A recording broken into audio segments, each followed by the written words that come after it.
मित्रों नमस्कार। संजीवनी ज्ञान कुंभ में आप सभी का स्वागत है। आज का यह वीडियो यूपी स्पेशल से रिलेटेड जो पेपर 5 और पेपर 6 होता है मेंस में, यह उसके लिए है। यह वीडियो आपको एक वे फॉरवर्ड देगा कि आपको किस प्रकार से पेपर 5 एंड 6 को कवर करना है। 2024 वाले भी देख सकते हैं और 2025 वालों के लिए तो इम्पोर्टेंट है ही। इस वीडियो में आप यह देख पाएंगे कि 2018 से लेकर अभी तक जितने भी यूपी स्पेशल से रिलेटेड प्रश्न पूछे गए हैं, इसके साथ साथ जब से पेपर 5 एंड 6 इंट्रोड्यूस हुआ है, उनके भी सारे क्वेश्चंस को मैंने टॉपिक वाइज यहाँ पे इकट्ठा किया हुआ है। तो यह वीडियो देखने से पहले आपको मैं यह कहूँगा कि पेन और कॉपी ज़रूर लेकर बैठें और जो भी इम्पोर्टेंट टॉपिक्स हैं उनको यहाँ पर आप नोट कर लीजिए। हिंदी मीडियम के जो स्टूडेंट हैं उनसे यहाँ पे मैं माफ़ी चाहूँगा, क्योंकि हिंदी वाला अभी कंटेंट तैयार नहीं हो पाने के कारण यह पूरा वीडियो प्रॉपर PDF जो है इंग्लिश में है, लेकिन हाँ हिंदी में तो मैं बता ही रहा हूँ आपको। तो आइए सबसे पहले हम लोग देखते हैं पेपर 5। पेपर 5 में जो पहला सेक्शन है वो है आर्ट एंड कल्चर का। देखिए ये है आपका सिलेबस। अब सबसे इम्पोर्टेंट बात ये है कि यदि आप पेपर 5-6 में सिलेबस के ही पॉइंट्स बना लेते हैं, मीन्स जो रेडीमेड इंट्रोडक्शन, दूसरा क्या है उनके जो बॉडी इन द सेंस की जो इम्पोर्टेंट पॉइंट्स हैं, तीसरा क्या है एग्जाम्पल्स, डेटा, डायग्राम, इसके साथ साथ कंक्लूजन। ये अगर आप चाहें ना तो जैसे आर्ट एंड कल्चर्स के अगर 1 2 3 4 5 6 7 8 9 टॉपिक्स हैं, मान लीजिए इसमें कुछ सब हेडिंग्स होंगी, अगर आप इनको चाहें तो ज़्यादा से ज़्यादा आपको ये 10 पेज में कंप्लीट हो जाएगा। छोटे छोटे बुलेट पॉइंट्स होते हैं। इंट्रो कंक्लूजन आप रेडीमेड बना के रखिए, आपका कवर हो जाता है ना। डायग्राम का अगर आप लोगों को ज़रूरत है कि डायग्राम यूपी स्पेशल रिलेटेड सारे डायग्राम्स क्या हैं, तो जैसे आप थंबनेल में ही देखे होंगे ना, तो कई सारे डायग्राम्स मैंने वहाँ पे दिखाया हुआ है। तो ये डायग्राम्स मेरे पास हैं, यदि आपको ज़रूरत है तो मैं आपको दे दूँगा और कमेंट में जाके आप लिख सकते हैं। इसके साथ साथ यदि आप किसी भी प्रकार की इन्फॉर्मेशन चाहते हैं या मेंटोर चाहते हैं तो आप मैंने एक जीमेल sanjeevanigyanakumbh@gmail.com डाला हुआ है, उस पर आप मुझसे कांटेक्ट कर सकते हैं और ये सब फ्री होगा, इसलिए कोई टेंशन की बात नहीं है। आइए आगे बढ़ते हैं। तो देखिए आर्ट एंड कल्चर से क्या पूछा है इन्होंने, बुंदेलखंड के कल्चर के बारे में पूछा है, ठीक है, एक पॉइंट ये है। दूसरा प्रयागराज एंशिएंट सिटी।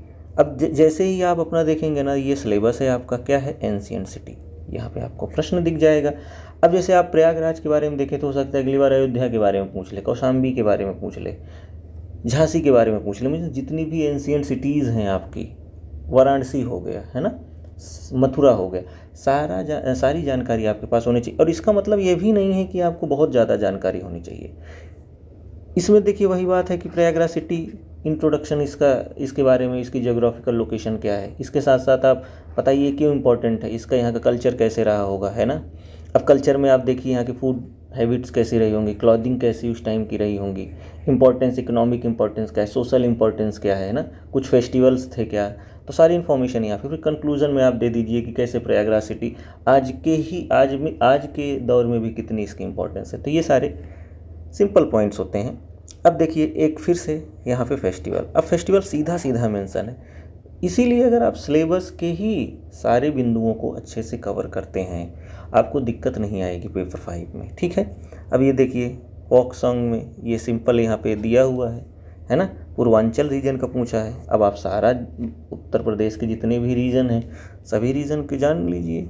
अब देखिए मोनूमेंट्स ऑफ आगरा, अब वही बात है ना एंशिएंट सिटी, बल्कि जब आप सिटीज़ के बारे में बात करेंगे, जब आप इसके हिस्ट्री को पढ़ेंगे तो आप मोनूमेंट्स के बारे में भी तो पढ़ते हैं, है ना, तो वो सारी चीज़ें यहाँ पर आ जाती हैं। फिर हड़प्पा सिविलाइजेशन उत्तर प्रदेश, वैसे भी हम ये GS में पढ़ते हैं तो यहाँ कोई दिक्कत होने वाली नहीं है।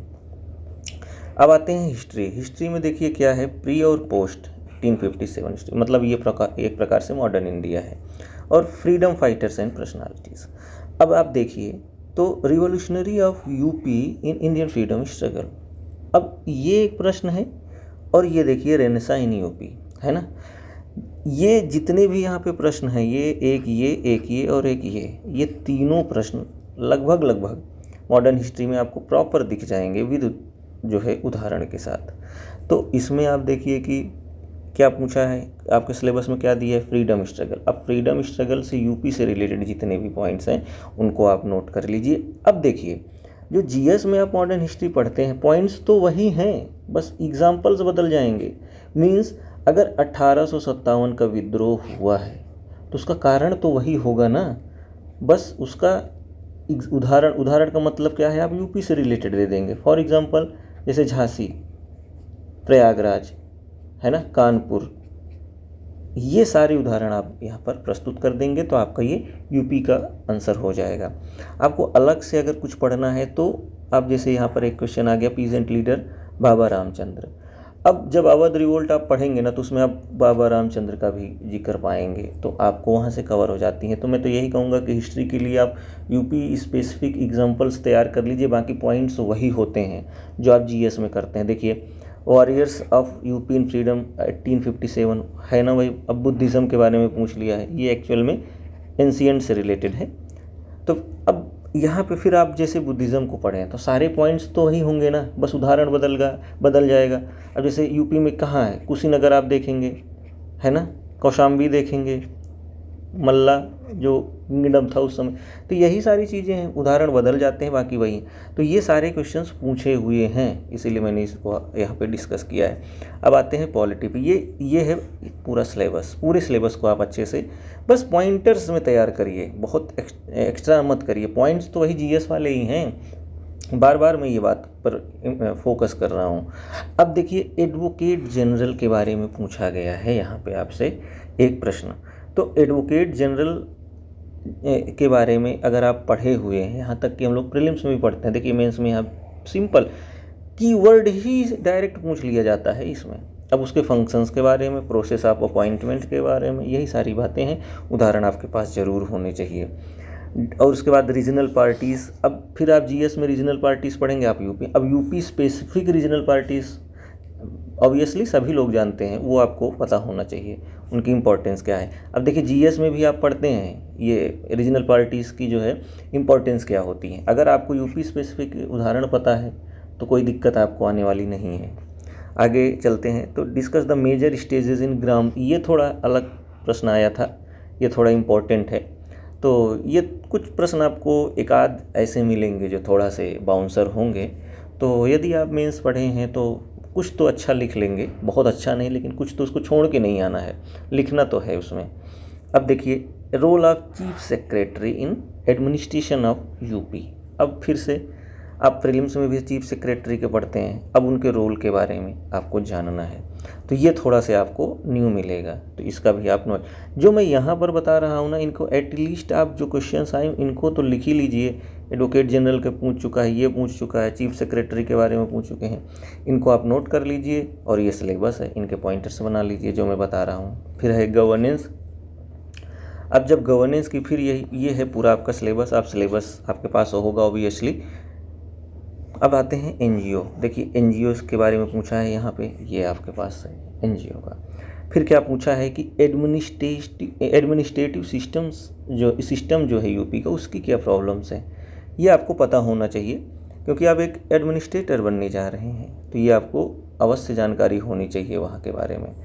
तो अब देखिए जैसे ये सिलेबस में डायरेक्टली ये लाइन नहीं लिखी है ना, तो एटलीस्ट अभी आपको पीवाईक्यू में मिल गया है, तो आप इसको जाइए नोट कर लीजिए, इसके पॉइंट्स बना लीजिए।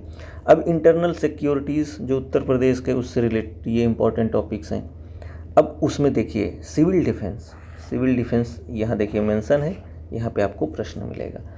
उसके बाद देखिए law and order in Uttar प्रदेश, देखिए एक साल ये वाला पूछ लिया और दूसरे साल ये वाला पूछ लिया, है ना।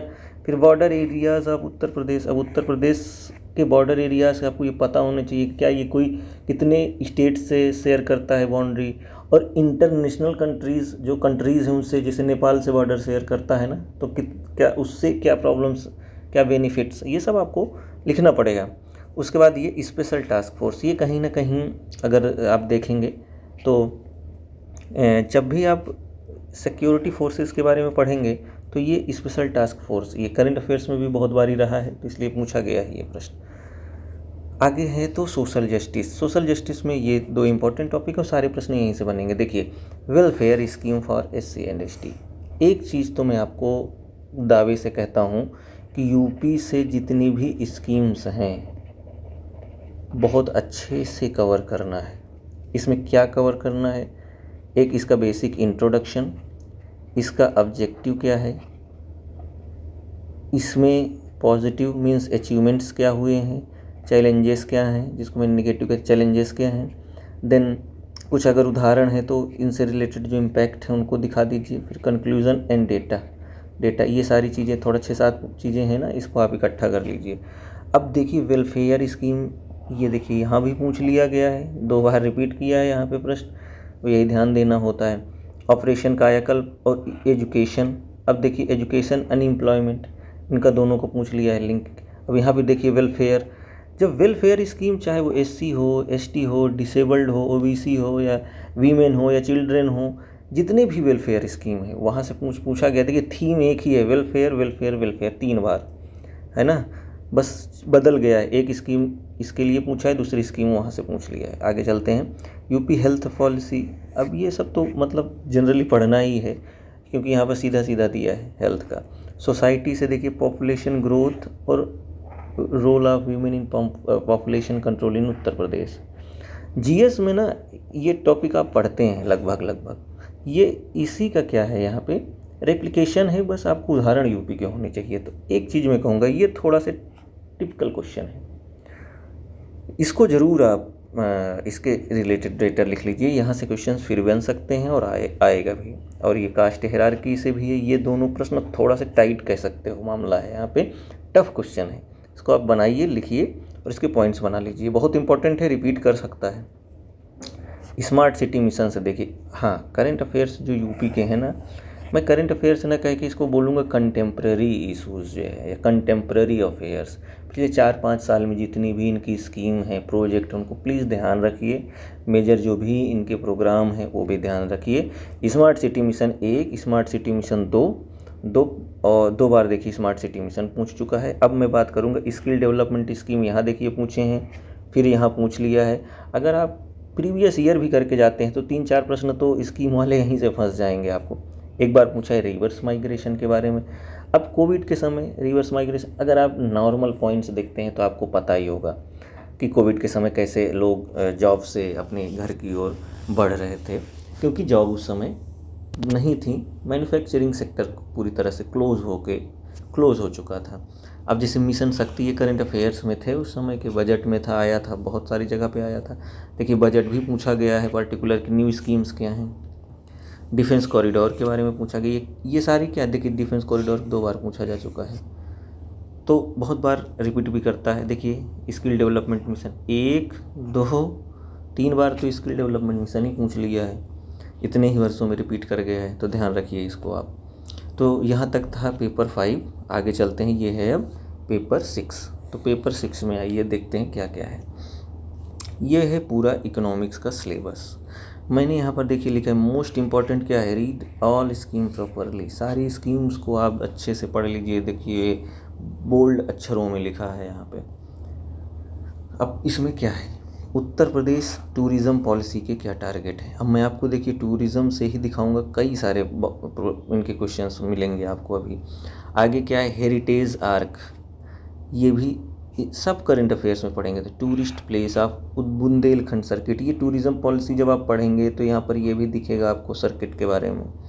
आगे चलते हैं, मेजर इंडस्ट्रियल सेंटर और इंडस्ट्रीज़ क्या हैं यूपी के, ये देखिए। और ये सब आपको सिलेबस में भी देखिए प्रॉपर दिखा है, टूरिज़्म दिख रहा है, इंडस्ट्रीज़ ऑफ यूपी दिख रहा है। मैं इसीलिए कह रहा हूँ पेपर 5-6 के जो पॉइंट्स दिए उनको अच्छे से तैयार कर लीजिए, उससे बाहर प्रश्न आएगा ही नहीं। इको टूरिज़्म सर्किट देखिए, टूरिज़्म 1, 2, 3 सब टूरिज़्म से पूछे हैं। हेरिटेज आर्क यहाँ पूछा है और फिर यहाँ भी रिपीट कर दिया है। फिर मल्टीनेशनल कंपनीज ऑफ यूपी, ये आप GS में पढ़ते हैं, उदाहरण बस लिख दीजिए, बहुत सारे उदाहरण ऑलमोस्ट सेम है, no problem at all. Revenue system क्या है यूपी का और इसके चैलेंजेस क्या हैं। अगर आप फिर से यहाँ पर सिलेबस पे जाएंगे तो आपको रेवेन्यू सिस्टम में क्या चैलेंजेस हैं वो सारे आपको दिख जाएगा इधर, है ना। आगे चलते हैं। Regional disparities in economic development of Uttar Pradesh. अब उत्तर प्रदेश में रीजनल डिस्पैरिटीज़ क्या है? अगर मैं यूपी को देखूं तो मोटा मोटा तो ईस्ट और वेस्ट होता ही है। ईस्ट के लोग देखोगे तो इनकी पर कैपिटा इनकम थोड़ा कम है, पुअर है। यहीं देखोगे तो रिच है। अब उसका सबके बहुत सारे फैक्टर्स हैं, वो बताऊंगा तो वीडियो बहुत लंबा हो जाएगा। एक बेसिक आइडिया दे रहा हूँ कि इकोनॉमिक डेवलपमेंट के बारे में आपको। अब एक आपको करना क्या है ना, एक छोटा सा मैप बना लेना है और उसी मैप में दिखा दीजिए कि ये सेक्टर है, उसका पॉइंट्स तैयार कर लीजिए। स्मॉल स्केल इंडस्ट्रीज़, इसके बारे में भी इन्होंने पूछा हुआ है। Main industries, small scale industries. अब देखिए 2 बार पूछा है ना सेम टॉपिक से। यदि आपको समझ में आ रहा है तो आप ज़रूर इनको ध्यान में रखिए, और नहीं समझ में आ रहा है तब भी आप बता दीजिए, मैं इसको फिर से एक्सप्लेन कर दूंगा। लेकिन ये पेपर 5-6 के लिए रामबाण वीडियो है, ये जल्दी आपको कहीं देखने को मिलेगी नहीं। आगे चलते हैं तो नेक्स्ट है कि इंफ्रास्ट्रक्चर प्रोजेक्ट यूपी से क्या है और उनमें क्या कंस्ट्रेंट्स हैं, मीन्स इशूज़ क्या है। फिर मेजर इंडस्ट्रीज़ इन यूपी, देखिए तीसरी बार इंडस्ट्री से पूछा है प्रश्न। फिर ईस्टर्न यूपी, अब यहाँ पर देखिए इकोनॉमिक डेवलपमेंट रीजनल डिस्पैरिटीज़ पूछा है और यहाँ पुअर डेवलपमेंट ऑफ ईस्टर्न। अभी मैं आपको बताया हूँ, यहाँ से देखिए प्रश्न पूछा है। थीम वही होती है, लैंग्वेज चेंज हो जाएगी, थोड़ी बहुत इधर से उधर कर देंगे, बाकी पूछना इनको वही है। इनके पास बहुत ज़्यादा प्रश्न कलेक्शन नहीं होते हैं। Purvanchal expressway project current affairs, फिर बजट पूछ लिया। पहले भी बजट पूछा था 2021-22 का, 23-24 का पूछ लिया। कहीं ना कहीं इनको पूछना वही है।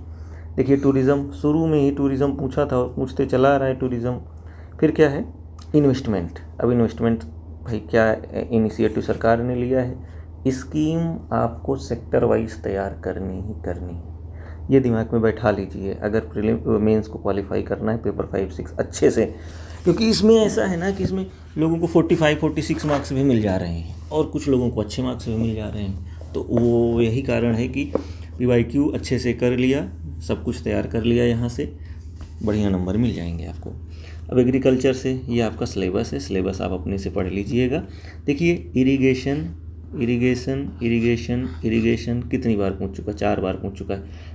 थोड़ा बहुत इधर उधर करेंगे, पूछना इनको वही चीज़ है। बार बार मैं ये चीज़ कह रहा हूँ, इसको आप ध्यान देंगे तो आपको भी समझ में आएगा।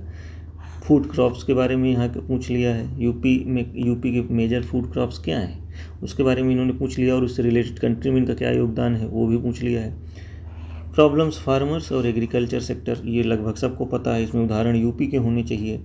ये देखिए एक्सपोर्ट पॉलिसी पूछ लिया, 2019 की करंट अफेयर्स में रहता है तो पूछ लेता है। अब देखिए, अब इरिगेशन से फिर एक लोअर गंगा कैनाल सिस्टम के बारे में पूछ लिया। जब आप इरिगेशन पढ़ेंगे तो वहाँ पर आप ये पढ़ते हैं। फिर मिलेट रिवाइवल प्रोग्राम, ये भी करंट अफेयर का है।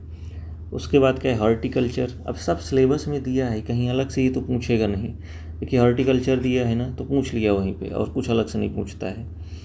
स्टेट लैंड रिफॉर्म्स के बारे में पूछिए है। देखिए पहले ही थे लैंड रिफॉर्म्स में, सिलेबस समझ लीजिए इसका रामबाण है पूरा, अच्छे से कवर करते हैं तो बहुत बढ़िया हो जाता है। ये है ज्योग्राफी। मिनरल्स के बारे में पूछ लिया है। फिर क्या पूछा है कि ज्योग्राफिकल फैक्टर क्या है, जो रेफ्यूज़ीज़ आसपास के जो रेफ्यूज़ीज़ यूपी में आते हैं उनके लिए। अब देखिए भाबर और तराई रीजन के बारे में पूछ लिया है। फिर सॉइल इरोजन के बारे में पूछ लिया है। फिर ग्राउंड वाटर से रिलेटेड प्रश्न है। वेदर से ये एक नया प्रश्न है, सेंटर के बारे में। अब जैसे यही बात है ना, ये एक नया है, ये अगर आप एग्ज़ाम में देखेंगे तो आपको बाउंसर लगेगा, लेकिन बस आप थोड़ा से अगर देखेंगे कि इसका काम क्या है, वेदर फॉरकास्ट करना। वेदर फॉरकास्ट करेगा अगर मेट्रोलॉजिकल सेंटर तो क्या बताएगा भाई, टेम्परेचर के बारे में बताएगा, ह्यूमिडिटी के बारे में बताएगा, प्रेसिपिटेशन मीन्स रेनफॉल के बारे में बताएगा, साइक्लोन आ रहा है नहीं आ रहा है इसके बारे में बताएगा, हीट वेव चल रही है नहीं चल रही इसके बारे में, कहाँ ड्रॉट हो रहा है कहाँ फ्लड आ रहा है, यही सब तो बताएगा ना। बेसिक उसका मेट्रोलॉजी में यही तो काम होता है। तो अगर आपके पास सेंस है तो आप लिख लेंगे, लेकिन आप जब कॉम्प्रिहेंसिव तैयारी करके जाते हैं जीएस की तभी आप ये पॉइंट दे सकते हैं वहाँ पे, अदरवाइज़ वहाँ पे आप ब्लैंक हो जाएंगे। नेक्स्ट है minerals in industrial development of Bundelkhand region. Bundelkhand region से इनका अधिक प्यार है यूपीपीसीएस वालों का, तो इसलिए इसको अच्छे से तैयार करिए। इसका पूरा हिस्ट्री, कल्चर, सोसाइटी, यहाँ की मिनरल्स, टूरिज़्म, सब बुंदेलखंड को अलग से 2-3 पेज का बना लीजिए, कवर कर लीजिए वहाँ से। एनवायरनमेंट से देखिए क्या पूछा है, वल्चर कंजर्वेशन प्रोजेक्ट, ये इतना फेमस प्रोजेक्ट है यूपी का, पूछेगा ही पूछेगा। उसके बाद क्या है, प्लास्टिक वेस्ट मैनेजमेंट, इसका क्या गाइडलाइन है, ये सब करंट अफेयर्स में आपको मिलेंगे। विज़न प्लान ये न्यूज़ में था, वहाँ से पूछ लिया है। सोशल फॉरेस्ट्री इन स्टेट, क्या इनिशिएटिव है, क्या स्ट्रेटजीज हैं, जितनी भी स्कीम है जो कि पेड़ पौधे लगाना है उनको, उसी से रिलेटेड है। फिर बायो एनर्जी डेवलपमेंट, इस बायो एनर्जी इसका क्या है कि भाई रिन्यूएबल एनर्जी होनी चाहिए, कोई प्रकार से पॉल्यूशन नहीं होना चाहिए, सस्टेनेबल डेवलपमेंट होना चाहिए। इसी से रिलेटेड जितनी भी बायो एनर्जी डेवलपमेंट प्रोजेक्ट हैं ये लगाइए, दिखाइए यहाँ पे। State action plan and climate change सब दिया है यूपी के, जब पढ़ेंगे आप एनवायरनमेंट सेक्शन तो उसमें ये सारा चीज़ें दिया है। अब वाइल्ड लाइफ सेंचुरीज़ क्या है, तराई रीजन, अगर मैं आपसे कह रहा हूँ ना यूपी को अगर आप रीजन वाइज भी पढ़ लेंगे तब सब कुछ आपका कवर हो जाएगा। उसकी इकोलॉजिकल इंपॉर्टेंस क्या है। साइंस एंड टेक, अब साइंस एंड टेक के बारे में अगर आप ध्यान से देखेंगे तो फिर से वही चीज़ें आएंगी। इनोवेशन प्रमोशन प्रोग्राम यूपी के क्या ऑब्जेक्टिव हैं, ये सब न्यूज़ में रहते हैं। यूपी के डेटा सेंटर पॉलिसी 2021 के बारे में इन्होंने पूछा। ई डिस्ट्रिक्ट प्रोजेक्ट के बारे में पूछ लिया। ये तो पूरा करंट अफेयर से ही भरा पड़ा है। यदि मैं कहूँ इकोनॉमिक्स और साइंस एंड टेक, ये ज़्यादातर आपको यहाँ पे करंट अफेयर से मिलेंगे क्वेश्चन। आयुष यूनिवर्सिटी थी, उसके नेचर और ऑब्जेक्टिव के बारे में। तो अब देखिए ये थोड़ा सा अजीब क्वेश्चन है, ये प्रीलिम्स बेस्ड टाइप के क्वेश्चन है जो मेंस में पूछा है। तो आपको ये प्रिपेयर करना है ना कि आपके पास कुछ 15-20 पॉइंट ऐसे हों जो आप हर जगह लिख दें। अब जैसे आयु, इसका नेचर क्या है, ऑब्जेक्टिव क्या है। अब जैसे सरकार ने बनाया है तो अब सरकार से रिलेटेड ही तो सारे इसके नेचर होंगे ना, चाहे वो अपॉइंटमेंट हो या स्टूडेंट के लिए क्या क्या वहाँ पर बेनिफिट्स हों, मिलने वाले हैं उनको, क्या क्या स्ट्रीम्स हैं वहाँ पढ़ने की, है ना, उनको सुविधाएं क्या है, रिसर्च के लिए क्या है, डेवलपमेंट के लिए, यही सब लिखना होता है। इसमें ऑब्जेक्टिव है, ये सारा कुछ है।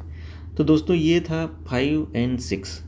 ये एक छोटा मैंने आपको वीडियो बनाने के लिए मतलब छोटा लेक्चर इसमें देना चाहा कि ताकि आपको ये चीज़ पसंद आ जाए कि क्या क्या पॉइंट्स इसमें लिख सकते हैं हम लोग, समझ में आ जाए आपको। अगर आपको इस पर बहुत डिटेल वीडियो चाहिए तो आप बताइएगा, मैं प्रयास करूंगा कि उसको भी बना के डाल दूं। लेकिन इतना ज़रूर कहूंगा कि ये पेपर 5 और 6 के जितने भी पॉइंट्स मैं बताए हैं ना, इसको थोड़ा ध्यान से सुनिए, नोट कर लीजिए, सिलेबस रख लीजिए, इन्हीं को तैयार कर लीजिए और आपका काम हो जाएगा। थैंक यू दोस्त, थैंक यू सो मच।